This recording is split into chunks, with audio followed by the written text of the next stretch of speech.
Assalamualaikum warahmatullahi ta'ala wabarakatuh.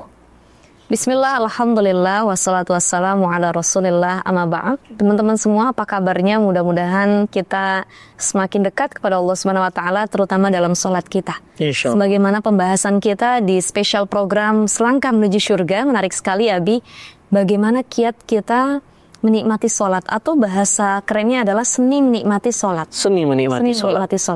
Karena tidak semua orang itu berada di keadaan dia sudah menikmati sholatnya. Ada yang masih menganggap ya cuman kewajiban gitu. Gimana sih menikmati sholat kita? Masya Allah, mudah-mudahan Allah anugerahkan kita dan beri hidayah kepada kita sehingga kita bisa menikmati sholat kita. Nabi SAW bersabda, Inna fis salati la syughla. Sesungguhnya di dalam sholat itu sangat banyak kesibukan. Maksudnya gimana? Saking Nabi menikmati sholat itu, Nabi sampai mengatakan di dalam sholat itu sebenarnya seseorang sibuk banget. Bagaimana orang yang menyibuki sesuatu yang dia cintai, yang lain dia udah gak anggap. Maka Nabi SAW mengatakan, Al-musalli yunaji rabbah. Orang yang sholat itu sedang tektokan sama Tuhannya, sedang ngobrol, sedang dialog, bercengkrama. Bagaimana kalau Uma ngobrol dengan orang yang Uma cintai? Lagi asyik-asyiknya gitu. Kira-kira yang lain ngajak ngobrol Uma tanggapin nggak? Nggak sih. Karena sedang asik, sibuk ngobrol dengan orang itu. Nah, ada tips dari Imam Al-Ghazali dalam Ihya, bagaimana cara kita bisa menikmati sholat. Yang pertama kata beliau, hudurul qalbi. Hudurul qalbi. Hatinya harus terkoneksi, harus nyambung sama Allah. Nah, bagaimana cara nyambungnya? Banyak treatmentnya, diantaranya kata para ulama sebelum sholat itu baca surah An-Nas. Masya Allah. Ya, itu salah satu tips untuk menghindari bisikan setan ya. Betul. Yuwaswisu fi sudurin nas. Karena kadang-kadang kalau kita lagi sholat itu sering ke-trigger sama hal-hal di luar sholat. Betul. Dan ditambah dengan bisikan-bisikan setan. Betul. Nah, tips berikutnya kata Imam Al-Ghazali, ini juga menjadi tips agar kolbu kita hadir, tapi sekaligus menjadi poin yang kedua agar kita bisa menikmati sholat, yaitu at-tafahum.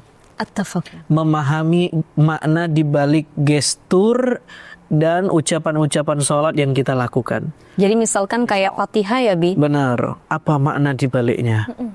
Karena selama ini kebanyakan kita cuman sekedar baca. Benar. Tanpa menghayati.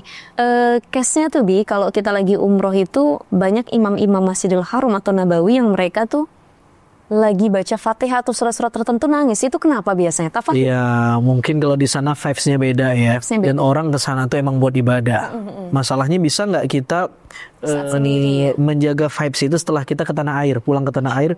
Jadi mau sholat di Mekah, di luar Mekah, kualitas sholatnya sama. Nah, itu kan yang jadi PR.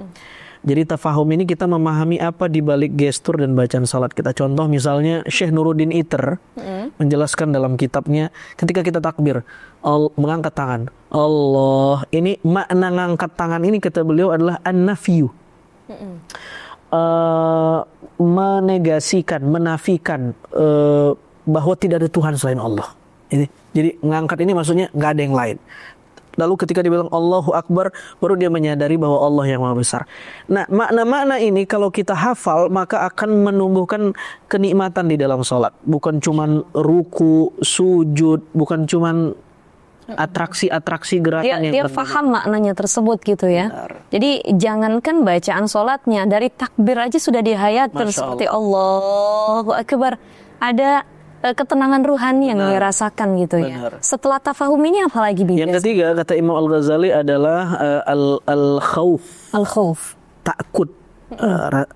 Takut ya. Jadi ketika sholat munculkan rasa emosi takut bahwa zat yang kita sedang sembah ini adalah zat yang mesti kita ta'zim, kita takut dan seterusnya. Dan takut kita kepada Allah dengan makhluk itu kan pasti berbeda ya. Beda. Karena banyak yang masih salah mendefinisikan takut kepada Allah. Al-khawfu billah. Dikiranya takut kepada Allah ini sama dengan takut kepada makhluk. Yeah. Kalau sama makhluk kan semakin kita takut semakin gak mau ketemu. Contoh hantu gitu ya.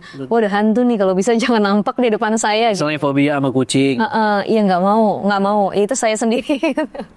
Tapi kalau takut kepada Allah itu definisinya, makin dia takut makin pengen dekat. Begitu kata para ulama. Makin takut kalau Allah tuh ngejauh sama kita. Benar. Nah, yang keempat namanya haibah. Haibah itu adalah dia memunculkan rasa simpatik terhadap Allah yang dia sembah. Nggak cukup dengan takut. ada pembantu, Mbak sini deh. Iya nyonya. Ketika ditanya, Takzim gitu ya? kenapa kamu datang? Saya takut.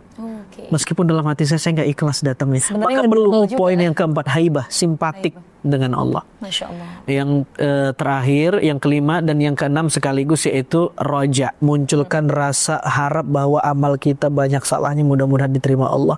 Dan yang terakhir al-haya, munculkan rasa malu bahwa dosa kita banyak dan zat yang sedang kita sembah ini tahu seberapa bobroknya kita di belakang Jadi intinya ketika kita lagi sholat itu menikmatinya bukan cuma faham gerakan, makna dan lain sebagainya, tapi kita merasa bahwa kita adalah makhluk yang sangat lemah. Benar. Kita makhluk yang sangat hina sehingga banyak permohonan kita, pengharapan kita kepada Allah Subhanahu wa taala.